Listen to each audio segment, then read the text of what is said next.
S'agissant de la littérature médiévale, la question que nous nous posons cette année, quel est le nom du poète, est compliquée du fait que, en dehors des questions générales, théoriques, valables pour toutes les époques et relevant de la théorie littéraire, la question est compliquée du fait que ces poèmes lointains ne nous sont accessibles qu'à travers une transmission manuscrite sans laquelle ils auraient à jamais disparu, mais qui en même temps fait écran entre eux et nous.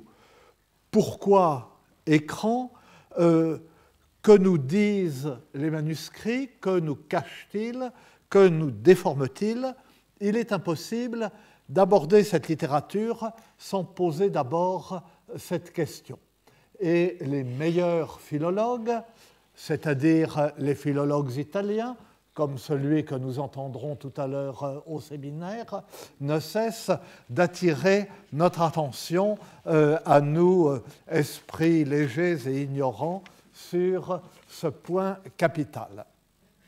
Et c'est donc ce point que nous abordons aujourd'hui, non pas comme une parenthèse, mais comme des prolégomènes que j'aurais peut-être dû présenter plus tôt, mais que je présenterai d'abord de façon rapide, superficielle et simplement en rapport avec notre question, et pour autant que cette question, ce problème des manuscrits peut intéresser notre problématique à nous. Jusqu'au XIVe siècle, à peu près, on peut dire que nous ne possédons pas de manuscrits littéraires orthographes en langue vulgaire. Et nous ne possédons même pas de manuscrits exactement contemporains des œuvres qu'il contient. La règle, c'est que, enfin la règle, ce n'est pas une règle normative, c'est une constatation, c'est que plusieurs décennies au moins séparent toujours le manuscrit le plus ancien de la date de composition de l'œuvre quand nous pouvons la déterminer. Et comme encore une fois, ces manuscrits sont notre seul accès à la littérature médiévale, la relation entre l'œuvre et le poète est à nos yeux brouillée par cet écart temporel. Cet écart temporel nous interdit de rapporter directement le texte que nous avons sous les yeux à celui qui l'a produit et nous contraint aux conjectures touchant la vie de ce texte, ses avatars, ses transformations entre le moment où il a été produit et celui où nous le saisissons, et même sur le moment où il a été produit et comme la réalité d'un tel moment. Comme toutes les questions qui ramènent aux origines, ces origines paraissent troubles, brouillées, on finit par se demander s'il y en a vraiment une.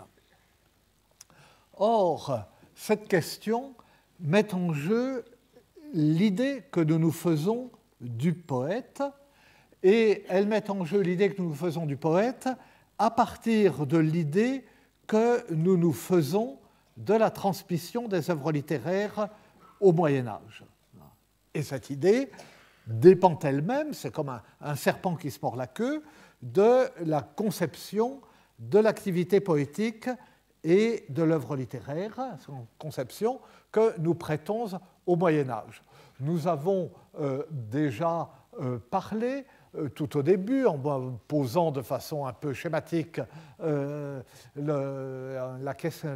problème ou la question, nous avons parlé de la question de l'anonymat, à savoir si les œuvres sont anonymes systématiquement, si on peut dire, parce qu'on ne s'intéresse pas à la personne du poète, parce que le poète, par humilité, dans le cas de poètes monastiques, d'auteurs monastiques, tient à rester anonyme, parce que cette poésie elle-même, vieille idée romantique, est une sorte d'émanation collective de tout un peuple et où il n'y a pas réellement d'auteur. Dès qu'on pose cette question de l'anonymat, entraîne des réponses possibles qui ne sont pas seulement des réponses factuelles, hein, tiens, nous ne connaissons pas le nom d'un tel, mais qui sont des réponses théoriques mettant en jeu l'idée même qu'on se fait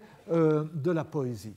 Eh bien, cette incertitude est encore amplifiée, hein, comme par une caisse de résonance, par cette situation la situation qui est celle de la transmission des textes par les manuscrits. Est-ce que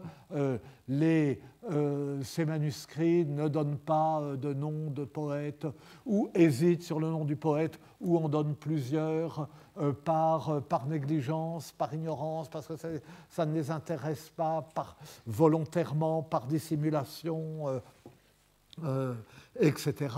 Est-ce que les variations dans le texte même que nous constatons sont le résultat de l'erreur, de la négligence, de remaniement volontaire, d'un mode de diffusion qui les imposerait, etc. Bon. J'ai déjà... Et donc, du coup, les manuscrits nous offrent un témoignage factuel, irrécusable sur les textes. Ces textes, c'est ce que nous lisons dans les manuscrits et pas autre chose. Nous ne connaissons que cela, mais ce témoignage peut être interprété de 1000 façons. J'ai déjà eu l'occasion de faire allusion très rapidement, et nous y reviendrons de façon récurrente, mais sous des angles divers, de faire allusion à la querelle entre les héritiers de Joseph Bédier et ce qu'on appelle les néo-lachmaniens sur la méthode d'édition des textes médiévaux. Et j'ai dit qu'elle se déroulait, cette querelle, aujourd'hui à front renversé, pour ce qui est de l'idée que se font les uns et les autres de la relation entre l'auteur et l'œuvre, ou la relation de l'auteur à son œuvre. Et c'est ce point que je vais essayer d'éclairer à travers des considérations banales de seconde main. Moi, je ne suis pas un grand philologue ni un grand éditeur de textes, et puis nous sommes tous à l'école des Italiens, et une fois de plus, je dois beaucoup à l'aide de Federico Saviotti, qui doit être là quelque part, et je parle sous le contrôle de Luciano Rossi, qui est très savant et qui est un homme terrible, n'est-ce pas? Donc, j'avance comme ça sur la pointe des pieds, les genoux en dedans et en tournant ma casquette entre mes doigts. Alors là, donc, la philologie moderne est née avec la mise au point par Lachmann, ou Lachmann, L-A-C-H-M-A-2-N, d'une méthode pour l'édition des textes anciens qui s'est imposée. Et cette méthode vaut dans le cas où nous avons, ce qui est fréquent, où nous avons plusieurs manuscrits d'un même texte ou beaucoup de manuscrits d'un même texte. Jusque-là, on éditait, donc au XVIIIe siècle, tout au début du XIXe siècle, on éditait les textes en prenant le manuscrit que vous tombait sous la main. Il était joli, il était bien écrit, il était lisible, on connaissait celui-là, on le copiait. Et Lachmann a mis au point une méthode pour classer les manuscrits. Et donc, à la fois pour guider l'éditeur dans le choix du ou des manuscrits qu'il utilise, et pour le guider dans les interventions qu'il doit faire quand il doit corriger ces manuscrits. Une copie sur une copie sur une copie finit toujours par se déformer, finit toujours par changer, finit toujours par introduire des erreurs ou quelquefois des modifications volontaires. Vous savez, le jeu auquel nous jouions enfants, l'un chuchote à l'oreille du voisin une phrase qui la chuchote à l'oreille du voisin et on voit quel est le résultat au bout de 10, eh bien cela vaut pour la transmission manuscrite. Alors la grande idée de Lachmann, c'est de classer les manuscrits par repérage des fautes communes, avec l'idée que si il y a une faute qui est vraiment une aberration, un mot qui a sauté, une lettre, enfin, quelque chose qui est vraiment une étourderie visible. Si on a la même faute dans deux manuscrits, on peut conjecturer qu'ils ont été copiés l'un sur l'autre ou qu'ils ont été copiés sur un modèle commun. Ce n'est pas absolument sûr. Deux personnes séparées peuvent faire la même étourderie. Mais enfin, dans un domaine où on n'a pas d'absolue certitude, si on a ça une fois, ça donne une idée. Si on a ça 10 fois dans le cours du texte, c'est certain. Et donc, on peut dire que ces deux manuscrits appartiennent à la même famille. Si on a un autre manuscrit du même texte qui ne contient aucune de ces erreurs, mais qui en contient d'autres, on peut considérer qu'il appartient à une autre famille. Comme il en contient d'autres, enfin, ou qu'il contient qui ne sont pas dans ce que nous avons, ce n'est pas non plus l'origine des deux autres, puisqu'il a des leçons, comme nous disions, totalement séparées. Donc on suppose qu'il y avait un manuscrit au-dessus, que nous n'avons pas, qui a donné d'une part le manuscrit qui est tout seul, d'autre part les deux qui ont les fautes communes.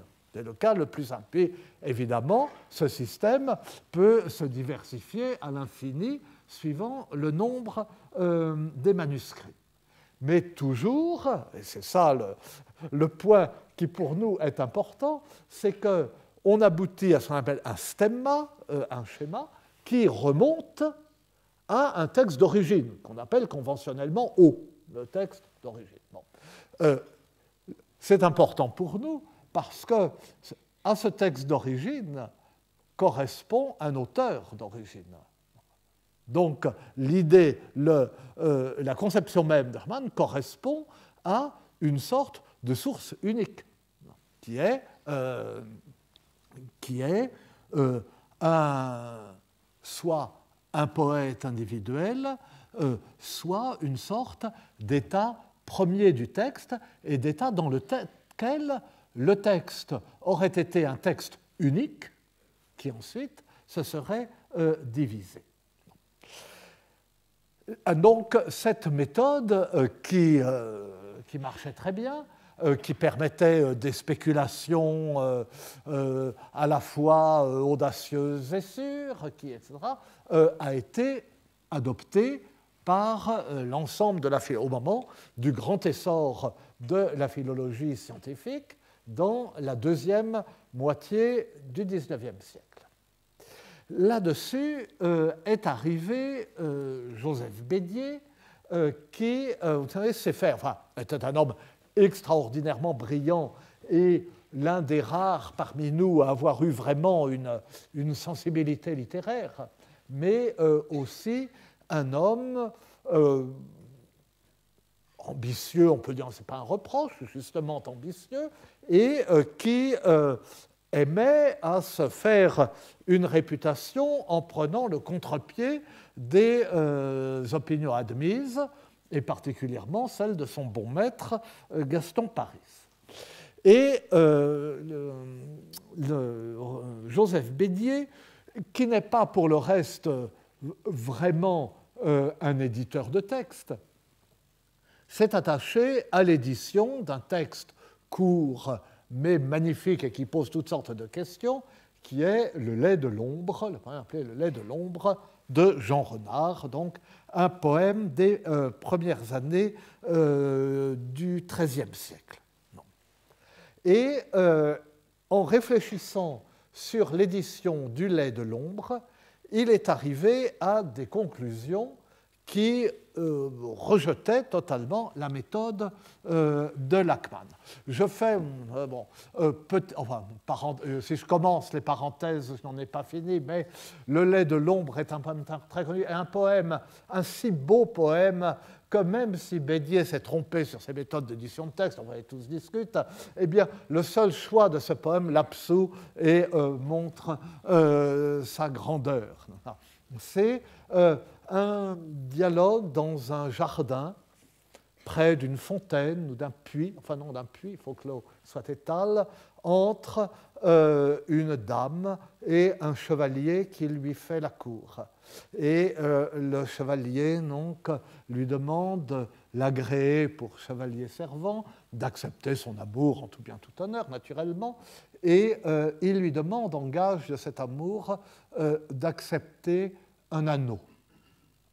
Et il est si charmant, si plaisant, si pressant, il fait si beau, le matin est si doux, le printemps, etc. La dame finit par accepter le don de l'anneau. Mais sitôt elle l'a accepté, qu'elle regrette, naturellement, qu'elle est effrayée de son audace. Et elle demande au chevalier de reprendre l'anneau. Que peut faire le chevalier? S'il refuse de reprendre l'anneau, c'est une sorte de viol. Il la contraint à ce qu'elle ne veut pas. S'il reprend l'anneau, c'est un goujat, et puis ça montre qu'il n'y tenait pas tellement. Vous ne voulez pas l'anneau? Un anneau, ça sert toujours. Qu'aurions-nous fait à la place du chevalier? Le chevalier dit à la dame, « Eh bien, madame, je suis votre serviteur, vos désirs sont des ordres pour moi. Vous voulez que je reprenne cet anneau, je reprends cet anneau. Et je vais le donner à la femme au monde que j'aime le plus après vous. » Ah, comment ça, dit la dame, mais elle est déjà... Bon. Et voilà, et elle est loin d'ici. Non, elle est tout près. Elle est à côté de nous. Ah, dit la dame, hein, elle s'agite. Ils sont à côté du puits. Hein. Le chevalier se penche un peu, la dame l'imite. Le reflet de la dame apparaît dans l'eau du puits et le chevalier laisse tomber l'anneau dans l'eau. Et alors, l'eau se ride un instant, le portrait se trouble, disparaît, puis l'eau se calme, on voit de nouveau le reflet de la dame dans l'eau, et le chevalier dit « Voyez, madame, elle l'a pris ». Et c'est la fin du poème. Bon. Donc, vous voyez que Joseph Bédier avait bon goût. Alors, ce charmant poème, il faut l'éditer, chausser ses lunettes, comparer les mesures, enfin bon. Et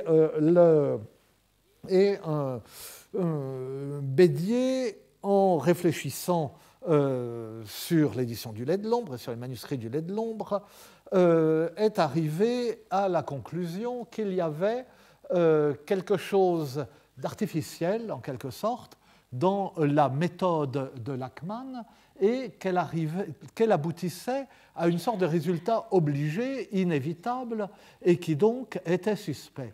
Il disait, on arrive, en remontant, en divisant en familles de manuscrits, on arrive toujours nécessairement à un schéma bifide. On ne peut pas arriver à autre chose. Il y a l'origine, puis après il y en a deux, puis après, etc. Or, il n'y a pas de raison théorique pour que ça se passe comme ça. Je simplifie la démonstration. Il n'y a pas de raison théorique. On pourrait très bien imaginer qu'à partir de O, le texte original, il y a eu en même temps plusieurs copies séparées, hein, et que, à partir de O, on a une sorte de brochette, et puis à partir de là, des séparations. Or, ça ne se produit jamais. si ça ne se produit jamais, c'est que le philologue ne retrouve pas la situation d'origine, mais que la méthode qu'il emploie le conduit à cette reconstitution qui est toujours la même. On ne peut donc pas se fier à la méthode de Lachmann et nous n'avons aucune certitude sur la diffraction, en somme, des manuscrits à partir de O. Nous sommes donc devant les textes, les manuscrits que nous avons, que nous pouvons lire. Eux, ils existent, nous sommes sûrs de leur existence, et puisqu'ils existent, nous savons qu'ils ont été lus, ou qu'on pouvait les lire. En dehors de cela, nous ne savons rien. Et à partir de là, Bédier propose une méthode radicalement différente, examiner très soigneusement tous les manuscrits, choisir celui qui paraît le meilleur. Alors bon, a priori, un manuscrit ancien est préférable à un manuscrit plus récent, mais ce n'est pas toujours le cas, parce qu'un manuscrit ancien peut être la copie d'un mauvais manuscrit, tandis qu'un manuscrit plus récent peut être une copie fidèle d'un manuscrit meilleur. Et puis, donc choisir avec science et avec subtilité un manuscrit qu'on juge être le meilleur. On le juge, il y a une part de subjectivité, mais enfin, quand on n'est pas plus grande que cette reconstitution artificielle que propose Lachmann, et même s'il y a une part de subjectivité, ce manuscrit existe bien, encore une fois, donc si on édite un texte réel, et un texte qui a été vraiment lu, vraiment diffusé, qui pour des lecteurs a été l'œuvre en question. Et ce manuscrit, on le recopie et on l'édite en le changeant le moins possible, c'est-à-dire en y touchant uniquement quand il y a une faute manifeste, par exemple un mot oublié qui rend le vers faux, une lacune évidente, quelque chose qui n'a pas de sens, que sais-je. Bon, on le choisit comme ça. Bon. Et donc on l'édite tant qu'il n'y a pas d'erreur évidente. En France, pendant des décennies, la méthode de Bédier a triomphé. Et elle a triomphé très longtemps, plus longtemps même qu'en dans d'autres pays, parce qu'elle a été soutenue par des disciples de Bédier, puis des disciples de Bédier. Non, en fait, on n'est pas allé tellement au-delà de la première génération. Particulièrement savant et particulièrement brillant, et dont le modèle a été mon prédécesseur moral ici, Félix Lecloy. Je dis prédécesseur moral parce qu'il n'y a pas de continuité des chaires au Collège de France, et parce qu'à la retraite de Félix Lecloy en 1974, sa chaire est passée à Pierre Boulez, et que ma chaire a été recréée 20 ans plus tard sur les crédits de chaire laissés vacants, comme nous disons, par le départ d'Yves Bonnefoy. Donc, mais moralement, c'est cette continuité. Et donc, jusqu'au bout, j'y reviendrai dans un instant, Félix Lecloy a été fidèle à Bédier. Mais la méthode de Bédier a fini par être pratiquement abandonnée, victime peut-être de la supériorité philologique des savants italiens qui avaient toujours été réservés à son égard et généralement hostiles, victime peut-être aussi de la faiblesse philologique des Français, victime même de la formation, de l'organisation des études dans notre discipline en France, et ça ne s'améliore pas. Organisation des études qui fait qu'il n'y a pas de formation en philologie romane, qu'un étudiant en lettres ne fait que du français, et comme il n'y a presque plus de lettres classiques et que généralement, non seulement il ne sait plus le grec, mais cet étudiant sait très peu de latin, il fait de l'ancien français sans rien connaître autour. Voilà, donc il ne peut pas être un bon philologue. Tandis qu'en Italie, où existe encore le liceo classico, où il y a encore des élèves qui font des études classiques dans l'enseignement secondaire, et où existe un cursus, comme dans d'autres pays aussi, un cursus de philologie romane, où on fait vraiment du latin, et puis plusieurs langues romanes dans leur état ancien, évidemment, on forme de bons philologues. Enfin bref. La situation étant cela, donc en France, nous, enfin, je ne parle pas ni pour mes petits camarades, ni pour mes élèves et tout, je parle pour moi. Moi, j'ai passé ma jeunesse à faire du latin et du grec, mais la philologie romane, je n'ai jamais rattrapé. Hein. Et la conséquence de cette fragilité philologique des Français, c'est que ils se sont raccrochés à la méthode de Bédier avec une rigidité excessive derrière laquelle on pouvait... une rigidité excessive qui se traduisait par une répugnance excessive à corriger le manuscrit, qui les faisait conserver le texte du manuscrit, mais presque jusqu'à l'absurde. Et derrière cette répugnance, on pouvait soupçonner... peut-être de la paresse, mais ce n'était pas de la paresse, mais une certaine ignorance, c'est beaucoup dire, mais une certaine fragilité qui leur faisait craindre de commettre des bévues en intervenant sur le texte. C'est ce que je dis n'est peut-être pas très gentil, mais enfin, je ne crois pas me tromper beaucoup en disant que ça se passait quand même, ça se passait parfois ainsi. Cependant, la méthode de Bédier n'a pas été totalement mise au rencard et n'a pas été mise au rencard par ceux-là même qui l'attaquaient. Et les philologues autour de nous, certains Anglais, certains Allemands, mais enfin de la génération précédente, les Belges, les Suisses et les Italiens, naturellement, ont toujours appliqué à ces questions une réflexion très attentive, très savante, très nuancée. Et en Italie, du vivant même de Bédier, 5 ans avant la mort de Bédier, Giorgio Pasquali a publié un traité sur la Storia della tradizione e critica del testo en 1934, qui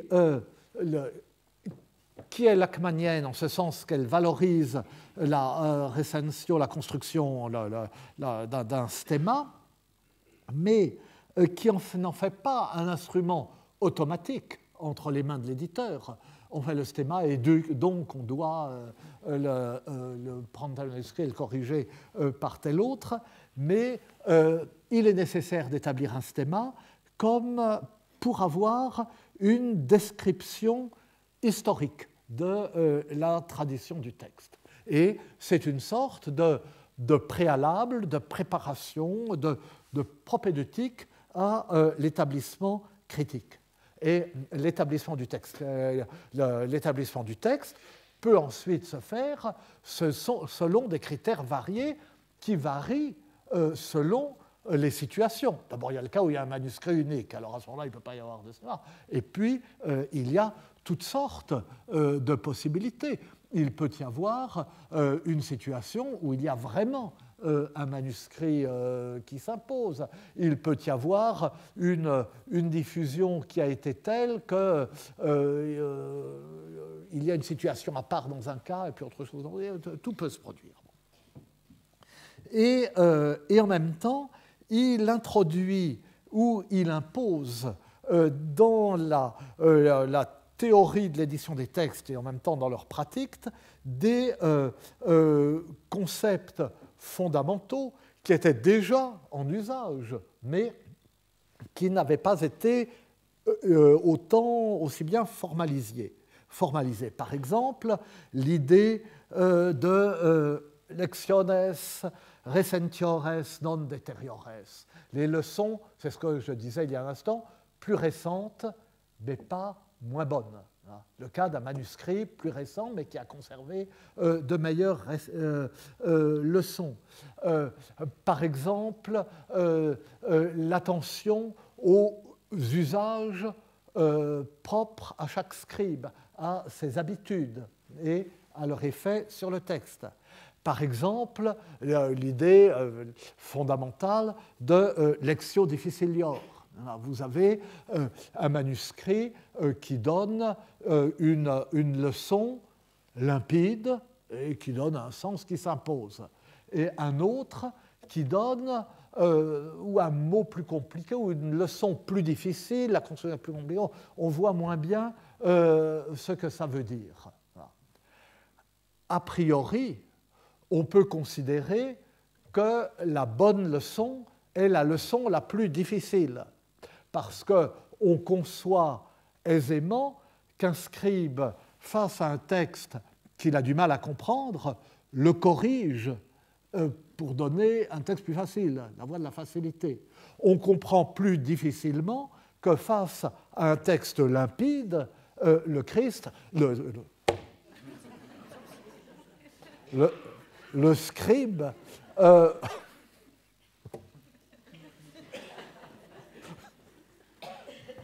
que le Seigneur me pardonne, le scribe réintroduise introduise une difficulté. La raison était d'introduire une difficulté.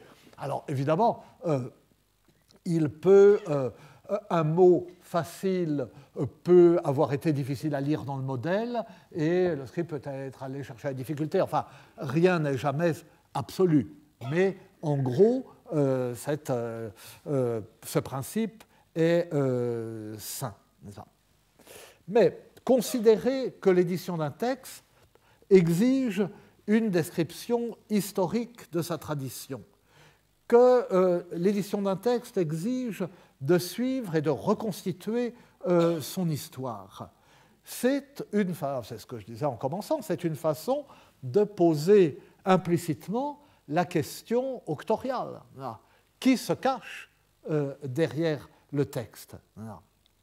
Est-ce qu'on peut, si j'ose m'exprimer ainsi, est-ce qu'on peut mettre une tête derrière les mains successives qui ont copié le texte? Alors, l'école italienne n'a cessé d'approfondir ces questions avec une certaine conscience d'elle-même et de sa supériorité, qui peut quelquefois être un peu agaçante pour les voisins, mais enfin la supériorité est tout de même réelle.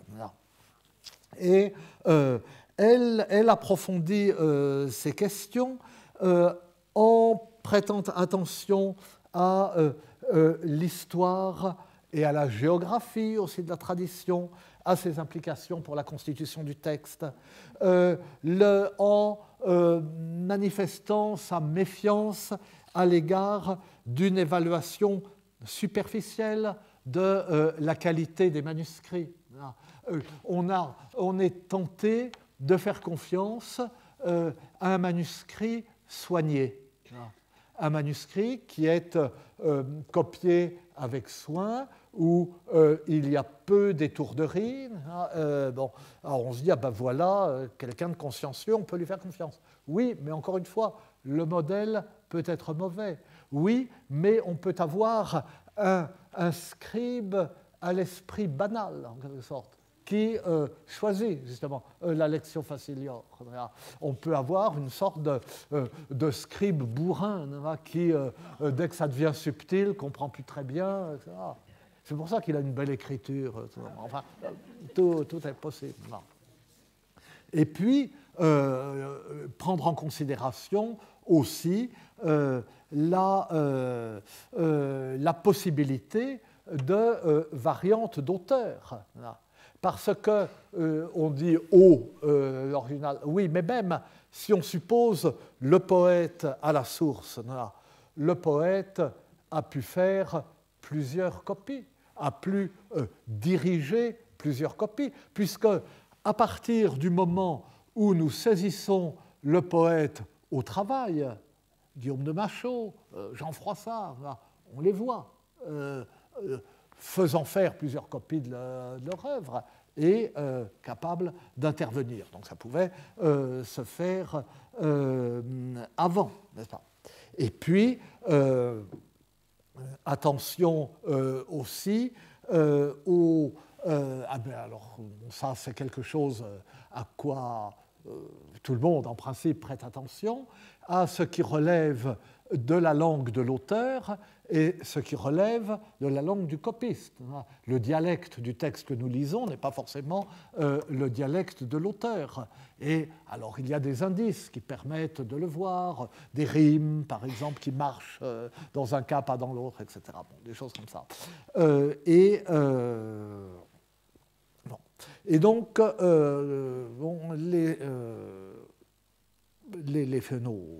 nos voisins et les philologues les plus savants et les plus attentifs prennent en compte tous ces éléments. Et ce souci de prendre en compte sans dogmatisme tous les éléments de la tradition textuelle a même conduit certains philologues vraiment lachmaniens à récupérer partiellement et avec subtilité les principes de Joseph Bédier. D'autant plus que, en tête aussi les Italiens, les Italiens travaillent particulièrement sur les troubadours. Nous avons souvent eu l'occasion de le voir, donc sur les troubadours occitans.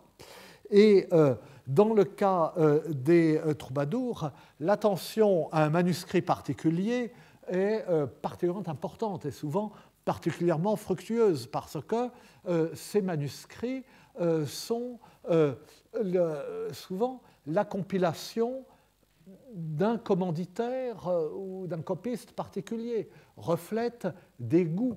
On voit des familles de manuscrits où l'ordre des poètes, l'ordre des poèmes reste le même. Et puis, tiens, il y en a un qui n'a pas exactement les mêmes choix que les autres. Donc celui-là est intéressant en tant que tel. Et ça vaut la peine de s'intéresser à ce manuscrit tout particulièrement, le manuscrit H des troubadours, le manuscrit R qui reflète peut-être le choix personnel du comte de Rhodes, etc. Et on a vu et alors certains philologues italiens ont appliqué à la fois ces méthodes et leur application nuancée avec virtuosité.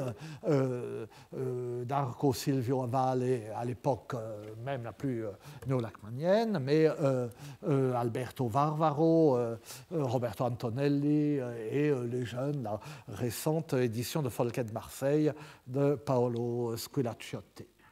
Et notre orateur dans une heure. Et pourquoi ce débat d'érudits sur lequel je m'étends trop longuement intéresse-t-il encore une fois la question qui est la nôtre? Quel est le nom du poète? Parce que le choix entre la tentative de reconstitution du texte original, le choix Lachmann, et la reproduction scrupuleuse d'un texte effectivement reçu, le choix Bédier, implique des conceptions différentes de la relation entre le texte et son auteur. La démarche lachmannienne suppose dans son principe que le poète, qu'on puisse lui donner un nom ou qu'il reste accidentellement anonyme, que le poète existe vraiment, si je puis dire. Idéalement, on devrait pouvoir retrouver le texte tel qu'il est sorti de sa plume ou tel qu'il l'a dicté avant qu'il soit déformé par les fautes liées à sa transmission. La théorie de Bédier est qu'on ne peut pas retrouver ce texte original. On ne le peut pas pour des raisons pratiques. La reconstitution d'un stemma à partir des fautes communes est illusoire, celle d'un texte original à partir des leçons des divers manuscrits est fragile et subjective. Et dans ces conditions, plutôt que d'inventer sur des bases incertaines un texte artificiel, mieux vaut reproduire le texte d'un manuscrit, texte qui a au moins la qualité d'exister, d'avoir réellement été lu. Cela, c'est la position de Bédier lui-même. Mais, dans son esprit, et pour autant que je comprenne sa démarche, être fidèle au manuscrit choisi, à condition que le choix soit mûrement pesé et que ce soit un bon choix. Être fidèle au manuscrit choisi revient à être fidèle au poète. Et finalement, plus fidèle au poète que dans l'effort lachmannien de reconstitution de son texte original. Parce que le choix de la lectio difficilior, principe qui devait intervenir dans le choix du manuscrit retenu et qui guidait nécessairement l'éditeur dans son effort pour le corriger le moins possible. Dans l'hypothèse de Bédier, la lectio difficilior joue un rôle particulièrement important, parce que ne pas toucher le moins possible au manuscrit, cela veut dire garder des leçons qui sont difficiles à comprendre ou difficiles à admettre, et les garder quand même, c'est-à-dire pousser le plus loin possible le principe de la lectio difficilior, faire le pari de la lectio difficilior. Eh bien, ce choix de la lectio difficilior donnait une assurance de retrouver la main du poète. Puisque la lectio difficilior, ce n'est pas un choix de scribe, c'est une trouvaille de poète. Et c'est pour ça qu'on considère qu'elle est meilleure. Donc ça donnait une assurance de retrouver la main d'un poète dans lequel Bédier voyait un créateur nécessairement supérieur au scribe ou au remanieur qui avait ensuite altéré son texte dans le sens de la facilité. C'est supposer qu'il y a à l'origine un poète qui est supérieur à ceux qui ont ensuite touché au texte.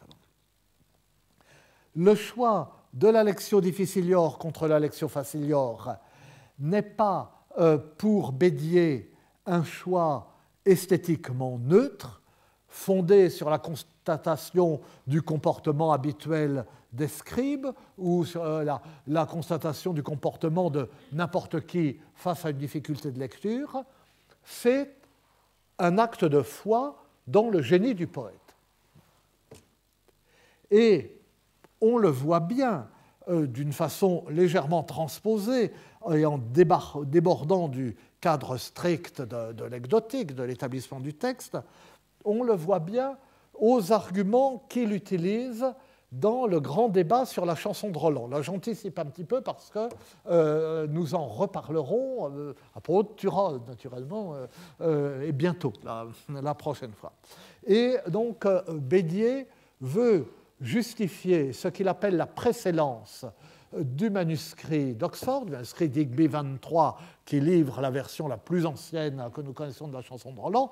Quand nous disons la chanson de Roland sans autre précision, c'est ce manuscrit. La précédence du manuscrit d'Oxford contre le manuscrit dit V4, manuscrit de Venise, qui donne une version plus récente, allongée, remaniée, mais qui présente un grand intérêt en elle-même. Et pourquoi la précédence de haut?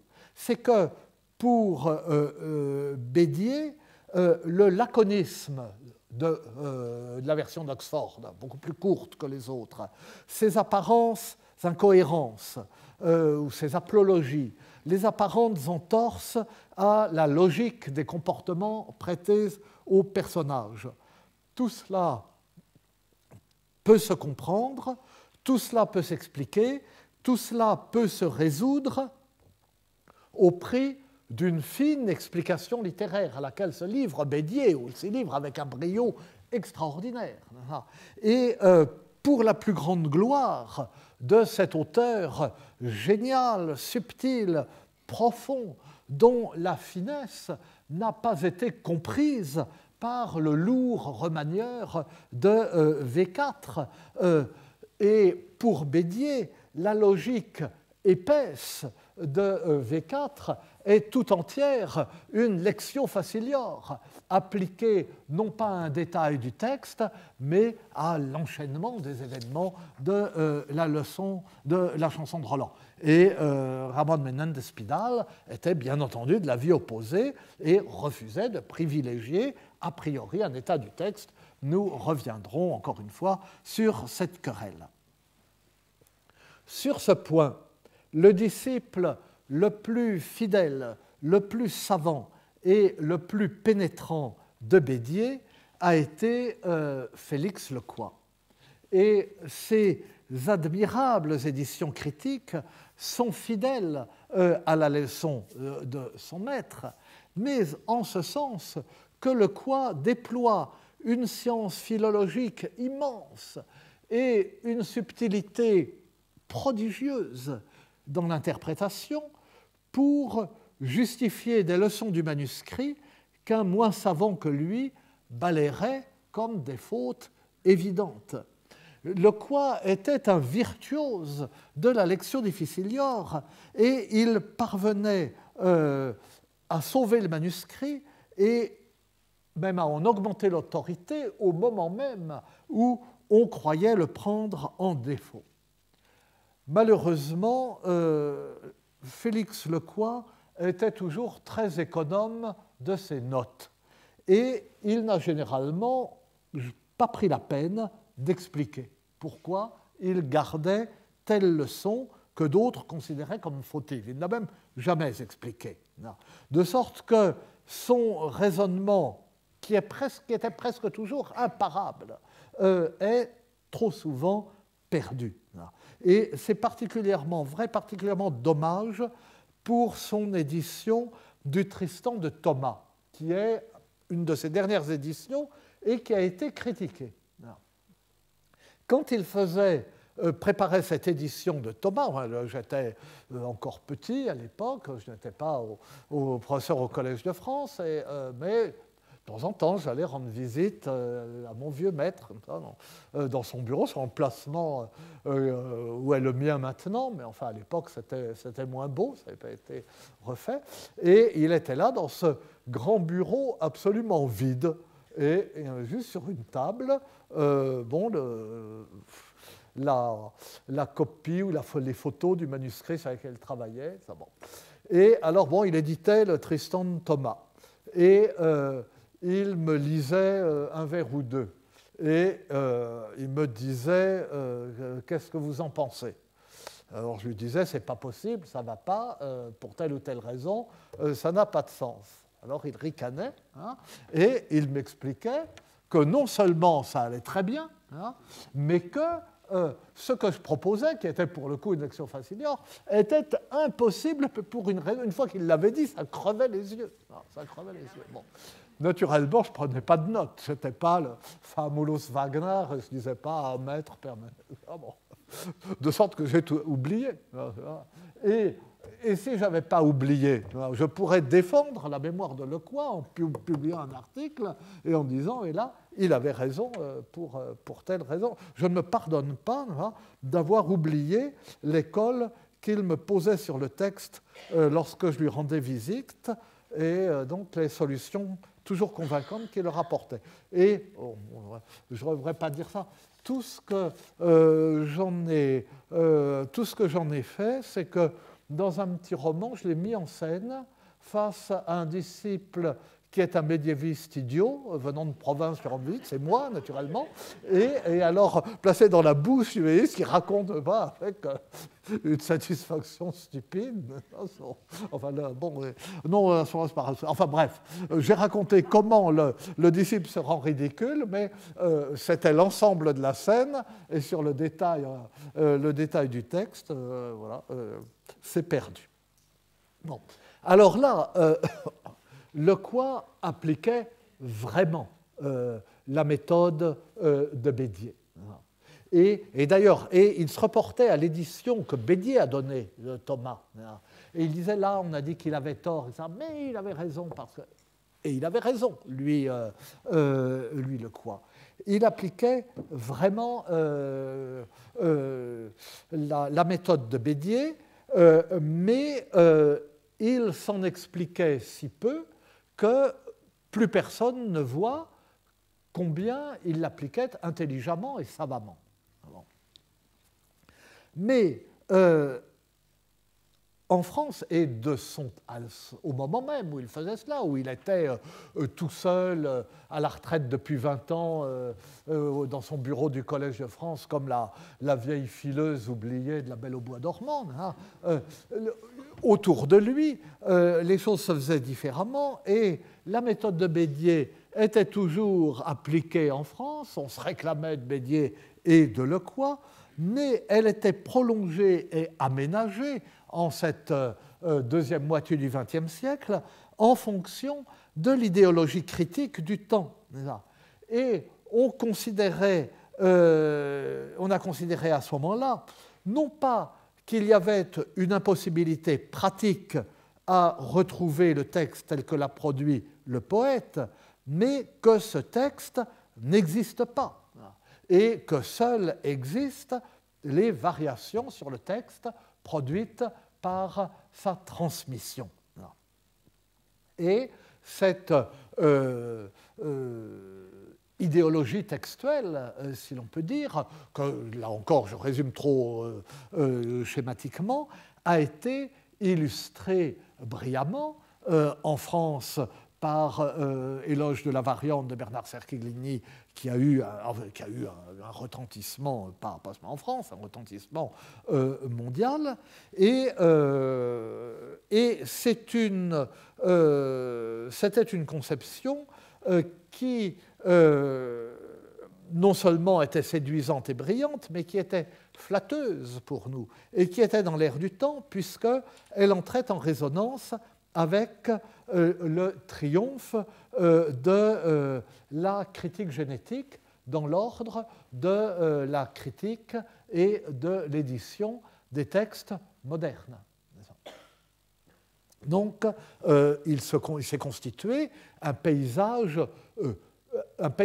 textuel cohérent. Et ce qui était considéré comme la méthode de Bédier y a trouvé sa place. Et ainsi, Joseph Bédier, chantre du génie individuel du poète, père de l'individualisme, comme on dit dans la théorie de la naissance des chansons de geste, attaché à défendre, à dire que Turold est bien l'auteur de la chanson de Roland et que Turold est génial et qu'il y a Turold et Turold seul, nous le verrons à propos des chansons de geste, Bédier est devenu le saint protecteur de ceux qui entendaient faire disparaître le poète. Vous voyez, dans le domaine de la critique moderne, les plus avancés, enfin si c'est une avancée, n'est-ce pas, comme dit l'autre, nous sommes au bord du gouffre, faisons un pas en avant, c'est de la critique génétique, style Jean-Louis Le Brave du côté germanique, qui considère que l'auteur a si peu d'importance qu'il n'y a pas de raison d'attacher une valeur particulière à la version qu'il a choisie pour être imprimée, et que tous les brouillons ont la même valeur. On récuse, en somme, l'autorité de l'auteur. Donc là, il s'est passé, pour justifier le choix d'un manuscrit, on a recouru à des arguments proches de ceux de la critique génétique qui dilue le poète dans ses variantes après avoir accordé une attention dévote à ses brouillons. Et encore une fois, ces dévots les plus extrêmes considèrent que le texte autorisé et publié par l'auteur ne doit pas bénéficier d'un statut privilégié au regard des brouillons qui ont été récupérés dans sa corbeille à papier. À l'inverse, Karl Lachmann, qui était nourri de la pensée romantique d'une poésie émergeant obscurément des profondeurs d'un peuple entier, Karl Lachmann qui a accrédité l'idée que l'Iliade est constituée de poèmes séparés et qui, s'agissant du Moyen-Âge, a appliqué la même méthode et la même hypothèse au Nibelungenlied. Karl Lachmann est devenu, lui, le saint patron de ceux qui sacralisent le texte authentique et en particulier, justement, de la grande génération des philologues italiens formés à l'école de Benedetto Croce, Gianfranco Contini, Darco Silvio Avale, Cesare Segre, etc. Et il faut dire qu'il est à plus juste titre que Bédier ne l'est devenu du n'importe quoi éditorial, si je puis dire, parce qu'il était tout de même bien à la recherche de l'authenticité textuelle, lui qui cherchait à distinguer dans le Nibelungenlied des parties authentiques et des parties adventives. Et c'est pourquoi je parlais en commençant d'une bataille à front renversé. Et comme l'ont bien vu, je le disais plus haut, les philologues italiens les plus pénétrants, ce n'est pas le bédierisme qu'il faut opposer au néolachmanisme, c'est le néobédierisme qu'il faut opposer au lachmanisme. Dans l'hypothèse lachmanienne, le nom du poète cache un poète. Dans l'hypothèse néobédieriste, le nom du poète cache le pur fonctionnement du texte. Et comme l'écrit Fabio Zinelli, qui, Dieu merci, a une direction d'études à l'École pratique des hautes études, je dis Dieu merci parce que comme ça, un solide enseignement de philologie de l'ancien occitan existe encore en France, la question du statut de l'auteur est en fin de compte une clé importante pour comprendre pourquoi la méthode lachmanienne a remporté un tel succès en Italie. Il écrit cela à propos de la philologie italienne. Mais nous allons rester en Italie, puisque après 5 minutes de prose, nous allons écouter Luciano Rossi. Je vous remercie.